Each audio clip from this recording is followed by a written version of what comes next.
সড়ক সুরক্ষা জীবন রক্ষা এই স্লোগানকে সামনে রেখে আজ ন্যাশনাল রোড সেফটি মাস হিসাবে পুলিশ এবং ট্রান্সপোর্ট ডিপার্টমেন্টের যৌথ উদ্যোগে এগিয়ে চলো সঙ্গে আলোচনা সভার আয়োজন করা হয়।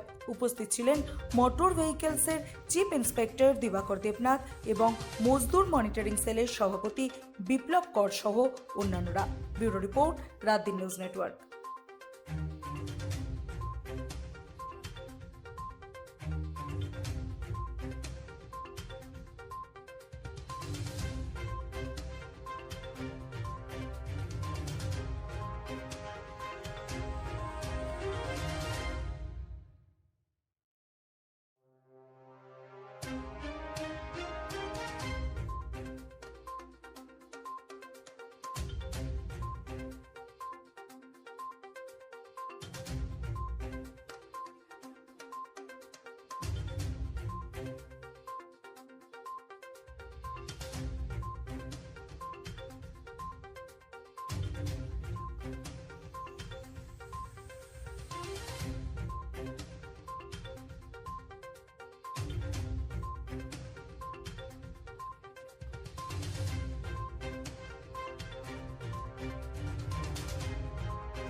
নিজে কিছু সুবিধার্থে কিছু পয়সার জন্য যেন আরেকজনের ক্ষতি না হয় সেটা নজর রাখা আমার মনে হয় সবচেয়ে গুরুত্বপূর্ণ। কিছু কিছু ক্ষেত্রে দেখা যায় আমরা যখন ডিউটি করি শ্রমিক ভাইরা আমরা ইনস্ট্রাকশন করে বা সিগন্যাল দিই যে আপনারা এখানে দাঁড়াবেন না, সামনে গিয়ে দাঁড়ান। এখানে দাঁড়ালে আরেকজনের ক্ষতি হতে পারে, অ্যাক্সিডেন্ট হতে পারে। তো কিছু প্যাসেঞ্জারের জন্য 10 টাকা 15 টাকা প্যাসেঞ্জারের জন্য আপনার যেখানে খুশি এখানে দাঁড়িয়ে ফেলেন, ওইটা আর জন্য অসুবিধা হতে পারে। একটা দোকানের সামনে হোক যদি দাঁড়ান তাহলে অন্য জনের দোকানের যারা ব্যবসায়ী তাদেরও ক্ষতি হতে পারে বা শহরের মধ্যে যারা চলাচল করে তারও সমস্যা হতে পারে। তার জন্য আমরা বলি যে সুশৃঙ্খলভাবে যাতে শহরে চালানো যায়, তাহলে অ্যাক্সিডেন্টের রুটটা অনেক কমে যায়।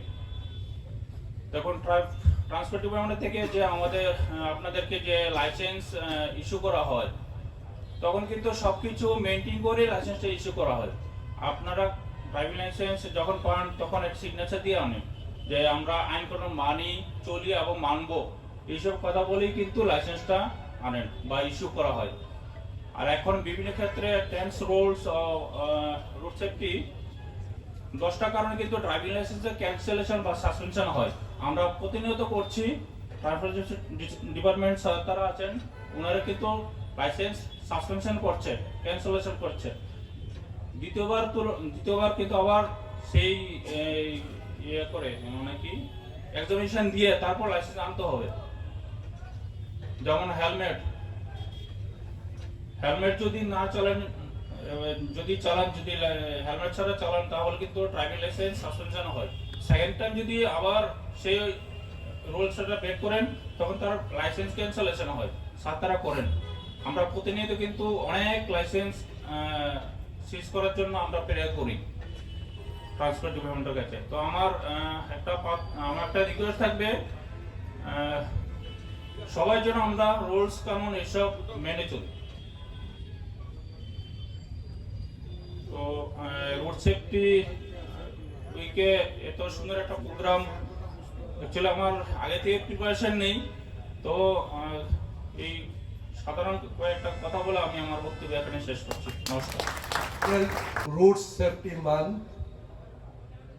সেই আলোচনা চক্রে এগিয়ে চলো বিয়েবাড়িতে এই অনুষ্ঠানে উপস্থিত মসজিদ মনিটরিং সেলের মাননীয় সভাপতি শ্রী বিপ্লব কুমার মহোদয়, উপস্থিত ই রিস্কার সভাপতি ইমাম হোসেন, এখানে উপস্থিত দুজন ডাক্তারবাবু,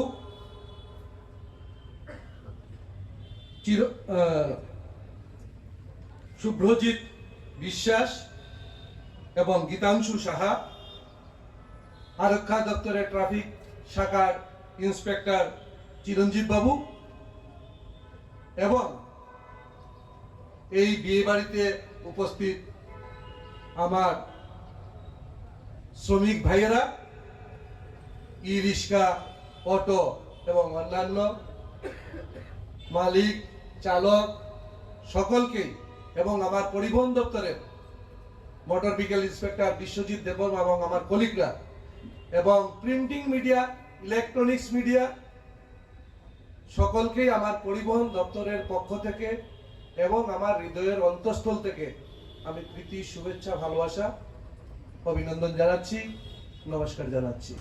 আমরা চাচ্ছি প্রতি বছর যাতে কমিয়ে নিয়ে আসতে পারি এবং সেই লক্ষ্যে আমাদের মিনিস্ট্রি অফ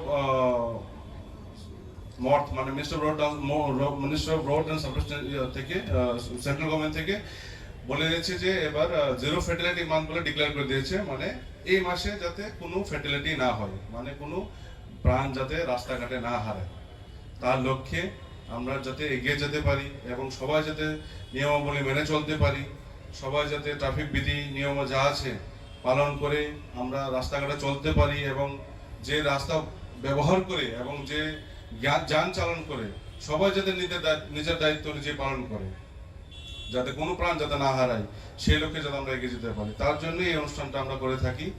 এবং আমাদের আগে যেন ওনারা ইমানবাবু বলেছেন এবং পরেও বলবেন স্যার, আমাদের রাষ্ট্রীয় দেবাগর স্যার যে আছেন রেজিস্ট্রেশন অথরিটি এবং লাইসেন্সিং অথরিটি, স্যার আপনাদেরকে বিস্তৃতভাবে এই জিনিসটা নিয়ে আপনাদেরকে আরো বলবেন, বুঝাবেন। তবে আমার আপনাদের কাছে অনুরোধ থাকবে, যখনই রাস্তায় বেরোবেন আপনাদের গাড়ির যে কাগজপত্র আছে সবসময় এটা চেক করে নেবেন যে সেটা কি ঠিকঠাক আছে কিনা, আপডেট আছে কিনা, সেটা ছাড়া কিন্তু রাস্তায় বেরোবেন না। আপনারা ভুল করার পর যদি কোনো মাপ চেয়ে থাকেন সেটা কিন্তু আমাদের হাতে দায়বদ্ধ থাকে, আমরা কোনো সময় কিন্তু করতে পারি না। যার জন্যই মানে আপনাদের রিকোয়েস্ট থাকবে, পেপারগুলো চেক করবেন, গাড়িগুলো ঠিক আছে কিনা, রাস্তায় হাওয়া কি করে চাকায় হাওয়া আছে কিনা, ইঞ্জিন অয়েল ঠিক আছে কিনা, ব্রেক কাজ করছে কিনা, অ্যাক্সিলারেটরগুলো ঠিকভাবে কাজ করছে কিনা, সেটা চেক করার পরেই কিন্তু রাস্তায় বেরোবেন। আর আপনাদের আমার তরফ থেকে একটা রিকোয়েস্ট থাকবে, কোনোদিন মানে আমরা দেখে থাকি অনেক সময় নেশাগ্রস্ত অবস্থায় আমরা পেয়ে থাকি চালক থাকে, সেগুলো যাতে আপনারা না করেন এবং আপনারা সবাই যাতে বুঝিয়ে দেন, আপনাদের পরিচিতদের, আপনাদের আত্মীয় স্বজনদের সবাইকে বলবেন নেশাগ্রস্ত অবস্থায় রাস্তাঘাটে যাতে কোনো যান চালানো না হয়। এতে কিন্তু আপনি নিজের জীবনটাও রিস্কে ফেলাচ্ছেন এবং যে রাস্তা ইউজ করছে ওর জীবনটাও কিন্তু আপনারা রিস্কে ফেলাচ্ছেন। এটা কিন্তু বুঝতে হবে আমাদের। আমরা যদি না বুঝি আমাদের পরের জন্য কিন্তু বুঝবে না, কিন্তু আমরা দেখার জন্যই থাকতে পারবো না। সেগুলো মাথায় রাখবেন এবং ওভার স্পিডিং, ওভারলোডিং এই জিনিসগুলো কিন্তু বাদ দেবেন। আমরা অনেক সময় দেখি রাস্তাঘাটে রাশ ড্রাইভিং করে যাচ্ছেন, খুব গতিবেগে একদম বাইক চালাচ্ছেন, গাড়িও চালাচ্ছে, সেগুলো দিকে আপনারা নজর রাখবেন, আপনারা দৃষ্টি রাখবেন, আপনারা যাতে এই ওভার স্পিডিং, ওভারলোডিং যাতে না করা হয়। যেখানে অটোতে লেখা আছে 3+1 মানে 3 জন যাত্রী বসাবেন আর একজন চালক থাকবে, সেটা ওটাই করবেন। অনেক সময় দেখা যায় ড্রাইভারের সাথে দু সাইডে প্যাসেঞ্জার থেকে যায় এবং ই রিক্সাও দেখে যাচ্ছি আমরা, সামনে পিছিয়ে মানে চালকের সাথে লোক বসে থাকে। এটা কিন্তু আপনি চালাতে কিন্তু আপনার সামান্য একটা আয় উপার্জন করছেন, কিন্তু যখন কোনো একটা বিপদে এসে যাবেন বাঁচতে পারবেন না। কিন্তু হঠাৎ করে কোনো টার্নিং এসে পড়বে, টার্নিং দিতে পারবেন না, গাড়ি আসছে, নিজেকে বাঁচাতে পারবেন না, হাত আটকে যাবে, স্ট্যান্ডে ঘুরবে না। এগুলো কিন্তু মাথায় রাখতে হবে।